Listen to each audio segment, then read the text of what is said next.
Nashik police आयुक्तालय अंतर्गत Panchavati police Thane येथे मुद्देमाल हस्तांतरण करण्यात आले।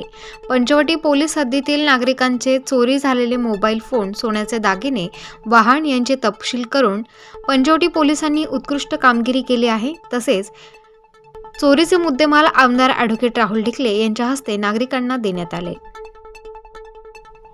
यावेळी पोलीस आयुक्त संदीप कर्णिक, पोलीस उपायुक्त किरणकुमार चव्हाण, पंचवटी पोलीस स्टेशनचे वरिष्ठ पोलीस निरीक्षक कड यांनी पोलीस पदाधिकाऱ्यांचे कौतुक केले आहे। स्टार न्यूजसाठी यतीन फडोळ, नाशिक।